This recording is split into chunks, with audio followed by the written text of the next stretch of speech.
Ahora vamos a tener la presencia del doctor Gerardo Sánchez Portura. Él es catedrático de diversas universidades, muy querido, juez civil de la Corte Superior de Justicia del Cono Norte. Doctor Sánchez Portura, buenas noches, la saluda Mercedes Morocho, del programa Las del Estribo. Doctora Mercedes Morocho, muy agradecido por la invitación y sinceramente muy gustoso de participar en este tan selecto programa. Gracias, doctor Sánchez Portura. Queremos preguntarle un tema que es de su especialidad. Es sobre la implementación y cómo se está llevando a cabo en el ámbito del derecho civil este nuevo proceso oralizado. Claro, efectivamente, como nosotros tenemos conocimiento, tradicionalmente el proceso civil es eminentemente escritural. Sin embargo, hay una tendencia, una corriente muy abrumadora en cuanto a oralizar también el proceso civil, así como ha sucedido en el ámbito laboral, parte del ámbito penal y, ¿por qué no, también el ámbito civil, ¿verdad? Es así como en nuestro país, doctora, se inició en la Corte Superior de Justicia de Arequipa a finales del año 2018. Posteriormente, Lima no podía quedar rezagado y es cuando la Corte Superior de Lima, de igual manera, implantó el sistema de litigación oral para los procesos civiles. Luego lo hizo la Corte Superior más antigua del Perú, la de La Libertad, en Trujillo. Y posteriormente ya se han ido sumando diversas cortes superiores, entre ellas la de Lima Norte, ¿no? Hace poco ha sido la de Sullana, de Puno, en fin, prácticamente ya un alto porcentaje de cortes superiores de justicia del país se han sumado a este sistema de litigación oral, que en puridad es un modelo de gestión porque está destinado, doctora, a que el proceso civil sea más expeditivo, ¿verdad? Antiformalista, es decir, en plena audiencia, evidentemente oral, el juzgador trate de tomar la mayor cantidad de elementos de juicio que le sean indispensables para emitir una decisión jurisdiccional, si es posible de fondo, que le permitan generarle convicción en su juicio, una convicción plena, ¿no? Para eso es que, mi estimada doctora, es que se ha creído pertinente, obviamente, tanto la demanda como la contestación de la demanda permanecen todavía en el ámbito escritural, pero sí, si se trata de un proceso sumarísimo, la audiencia única es eminentemente oralizada. Y si es un proceso de cognición, sea abreviado conocimiento, se bifurca en dos audiencias oralizadas, la audiencia de preliminar y la audiencia de juzgamiento. Y si me permita brevemente explicar, en esta audiencia preliminar, que la doctrina también lo denomina audiencia de expurgación, audiencia de filtraje, audiencia de tamizaje, ¿por qué? Porque efectivamente es un tamiz, es un filtro donde el juzgador va a tratar en lo posible, ¿verdad? En principio, que el proceso quede limpio, expedito para la audiencia de juzgamiento, es decir, va a tratar de soslayar, dejar de lado todos los defectos, vicios procesales, subsanables o no, de tal modo que pueda, repito, en la audiencia de juzgamiento o audiencia de pruebas, como nosotros lo conocíamos, pueda emitir una decisión ya de mérito, ¿verdad? Por eso es que en esta audiencia preliminar, asumiendo ya las experiencias en el ámbito laboral y penal, es que primero hay unos alegatos de apertura, ¿verdad?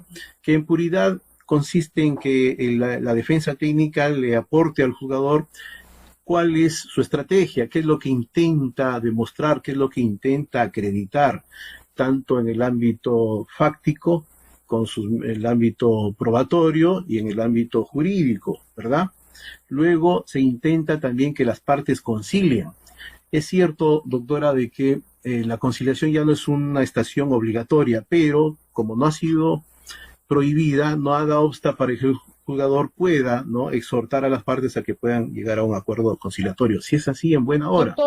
De lo contrario, doctor Sánchez Porturas, dígame, doctor.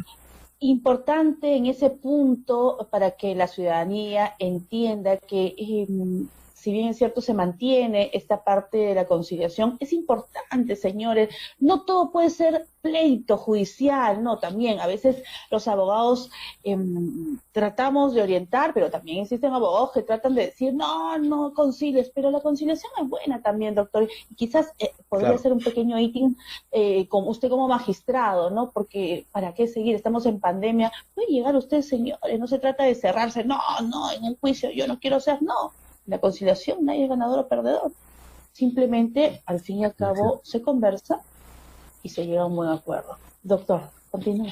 Muy cierto, doctora, porque fíjese, ha habido situaciones, es que tiene mucho que ver la idiosincrasia de nuestra sociedad. A veces en la misma audiencia de pronto llegaban a un acuerdo y uno se preguntaba, oiga usted, pero esto muy bien pudo usted acordado sin necesidad de ingresar al proceso. No, lo que pasa, doctor, es que la otra parte, si no lo demando, no lo enjuicio, no va a ser proclive a cumplir con su obligación. Es decir, ya se ve al órgano jurisdiccional como un ente represor, como un gendarme, como un ente de presión y no propiamente cuál es su naturaleza de resolver conflictos que sean enjundiosos, sean importantes, ¿no? Que en puridad donde no necesariamente sean de derecho disponible, sino de naturaleza indisponible. Por eso es que el proceso civil se convierte, doctora, de uno de naturaleza de última ratio, como sucede en Europa, ¿no? En Europa nadie puede acudir al órgano jurisdiccional si es que previamente no acredita, ¿verdad? O mejor dicho, no acredita la exigencia de la intervención del Estado en la solución de su conflicto, si por otros medios no ha podido solucionarlo, como ahora, felizmente, con la ley de conciliación extrajudicial. Ojo, la conciliación extrajudicial no es nada nuevo tampoco, ya nuestra Constitución, la primera Constitución republicana, lo establecía. Lo que pasa es que posteriormente fue abrogada y en buena hora que con ocasión de, no tampoco con la vigencia del Código Procesal Civil, ha sido posterior, ¿no? Claro está, mi estimada doctora, que tiene mucho que ver, repito, con la idiosincrasia, con la cultura de paz o cultura de litigio que penosamente sigue imperando en nuestra sociedad. Conversando podemos llegar a una solución, amable televidente, es decir, no todo es un pleito. Igual a los abogados, podemos llegar a conciliar y ganamos los honorarios sin necesidad de llegar a la vía judicial y a veces puede ser muy tedioso. Entendamos que la familia es el estrés que vive el abogado. Claro, uno cobra y uno también cobra, uno asesora, pero también hay formas de decirle, pues, hay vías o lleguemos a un acuerdo para que este juicio no sea tan amplio. Cobre los honorarios, estimado abogado, siempre les digo, pero también es la satisfacción de decir, he llegado a que mi cliente se sienta bien, que ha terminado un gran problema y quizás si no en una conciliación extrajudicial, pero sí ya dentro de un proceso. Doctor, ¿cuáles son los beneficios que está dando esta litigación oral en pos de pandemia? Tanto para los señores litigantes, los operadores jurisdiccionales, para las defensas técnicas es muy amplio, me explico. Para el abogado litigante, claro está que a plenitud no cumple su finalidad todavía porque digamos que estamos en una etapa de transición, ¿no? Pero poco a poco se va a ir consolidando. Pero la finalidad plena es que, por ejemplo, ¿no?, que esos escritos que demoraban en ser proveídos por un escrito, un mes, y esto es, mientras se notifica otro escrito y daba vuelta y vuelta y generaba, se dilata el proceso, va a conllevar a que presentado el escrito en la misma audiencia el juzgador, si es necesario, corre traslado en ese acto a la parte contraria, de lo contrario, en ese acto emite la solución pertinente, que crea lo que se crea necesario, ¿no? No solo uno, la cantidad de escritos que sean susceptibles de ser resueltos en ese instante, ¿no? Por otro lado, el juzgador ya no va a ser tan formalista. En la audiencia preliminar va a tratar de obtener cuál es el objeto litigioso del proceso. Si bien es cierto, hay un petitorio, pero hay que hurgar, hay que auscultar, hay que establecer en puridad qué es lo que subyace dentro del petitorio. A veces la formalidad es que este es mi petitorio, pero en el fondo es otra cosa lo que solicita. A veces hay petitorios que son de derecho indisponible, no sus... Sí. El petitorio, doctor, No son que susceptibles de... no se tiene, es lo que, Sí, sí. lo que uno desea. ¿Qué es lo que tú quieres en tu demanda? Eso es tu petitorio. ¿Qué es lo que tú pides? El petitorio es lo que tú pides. Eso Claro, lo hay que explicarle perdón, también a doctora, toda la ciudadanía. exacto, lo que pasa es que el petitorio tenemos que concordarlo con lo que dice la norma, porque el petitorio no es que el reflejo de la norma material. Es decir, si yo deseo que la otra parte, ¿verdad?, se avenga a un interés mío, tengo que ubicar dentro de la norma material cuál es la que, como en el ámbito penal, encuadra, encaja, ¿no es cierto?, dentro de mi petitorio.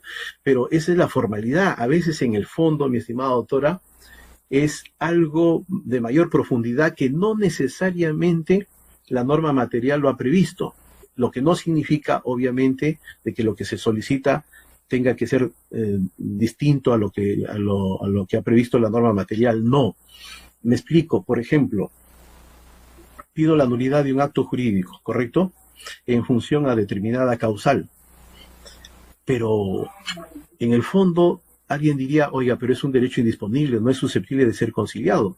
Pero de repente lo que necesita esta persona contraria es que usted requiera, conlleve a establecer determinado aspecto que pueda incluso ese acto jurídico ser confirmado, pueda incluso mantener su vigencia, ¿correcto? O en fin, depende de la naturaleza del petitorio. Repito, el objeto litigioso establecido correctamente va a conllevar incluso al tema probandum, porque se va a tener que fijar correctamente los puntos controvertidos, ya no como antes, en cuanto a que se fijaba como punto controvertido, copiando, reproduciendo el petitorio. Y nos olvidamos que el juzgador no verifica o no se prueba el petitorio, lo que se acreditan son los fundamentos fácticos, los enunciados fácticos, los hechos que configuran ese petitorio. Es decir, si la parte actora afirma y la parte emplazada lo niega en determinados aspectos, esos aspectos negados, enervados, cuestionados, son los que van a ser materia de dilucidación, de aclaración por el juzgador. Incluso la actividad probatoria va a tornar en función a los puntos controvertidos fijados. Siendo así, mi estimada doctora, incluso estableciendo los puntos controvertidos, o mejor dicho, los puntos que no son controversia, ya en la decisión el juzgador no va a ser necesario que dicte sentencias de 5, 6, 7 hojas, simple y llanamente dirigirse con precisión puntual. A qué puntual, nada más. Porque antes, señor, todos sábanas, oiga, pero un momentito, si esos son aspectos que ni siquiera lo he cuestionado, no es necesario que usted se explaye en esos aspectos. Entonces, repito, mi estimada doctora, eso, y en el ámbito del operador jurisdiccional, ¿a qué apunta la litigación oral? A que el juzgador en la misma audiencia emita su decisión, oralmente, verbalmente. Claro está que eso no significa que posteriormente no lo escrituralice, sí, pero por lo menos esa decisión que asume en ese acto ese juzgador va a ser, obviamente, y lo van a verificar las partes procesales y las defensas técnicas, el reflejo de su convicción en ese instante. ¿Qué mejor que luego que actuados los medios probatorios, ese juzgador se forma una convicción plena en su juicio, y en mérito a ello es que emite su resolución? Porque es distinto a lo anterior. ¿Qué sucedía? Se dedicaba expedito para dictar sentencia, pasaba de repente dentro del plazo, o como también se superaba ese plazo, y nuevamente el jugador tenía que verificar el proceso, y ya para ese entonces se le ha diluido esa convicción que había asumido, y quién sabe, modificaba su postura, porque el principio de inmediación es vital para que el jugador asuma una postura determinada, y en ese momento mejor se lo emite. Sí, sí. Qué bien, doctor Sánchez Fortuna. Ojalá nos tenga ha éxito, dado doctora. una clase magistral, conforme da en la Academia de la Magistratura. Es la práctica, sí. Es la práctica, doctora, lo que nos permite dar eso. Y que la ciudadanía sepa que se ha avanzado un poco también, ¿no? Porque poco a poco también no todo es una crisis institucional en el Poder Judicial, sino que también se va avanzando y ha contribuido bastante al tema que estamos viviendo, esta pandemia en la cual pues las partes no pueden hacer actos presenciales, y la oralización es lo mejor en esos casos. Doctor Claro, Sánchez Fortuna, incluso ahora, doctora, Bien. Solamente para agregarle que la pandemia no ha Bueno, evitado de que estos actos, esta oralización del proceso se vaya a estancar, no, porque la tecnología de la información, al contrario, ha conllevado a que pueda verificarse estos actos procesales con toda regularidad. Yo le agradezco, doctora Morocho, por haberme invitado y le estoy muy agradecido, nuevamente. doctor, muchas gracias por su presencia, es un honor tenerlo, es un magistrado de alta trayectoria en el Poder Judicial, también profesor de la Academia de la Magistratura, y nos da estas cátedras que enseñan mucho a la ciudadanía para que sepan un poco cuál es la posición de un magistrado y conocer un poco más. Y enseñarles, doctor, ya lo vamos a tener como un aliado estratégico para que nos dé de repente algunos tips, algunos pequeños temas para que enseñar a la ciudadanía, ¿no? Entender también un poco el lenguaje jurídico para que conozcan qué es lo que le dice el abogado, porque a veces es como el médico, me está dando una receta y me están hablando en chino, algunos dicen, no es así, la justicia llega de una u otra manera en el diálogo de un magistrado con alta trayectoria como la de usted. Doctor, muy buenas noches. Gracias, doctora, muy agradecido. Gracias. Gracias. Ha sido el doctor Gerardo Sánchez Porturas Ganosa, juez civil de la Corte Superior de Lima Norte.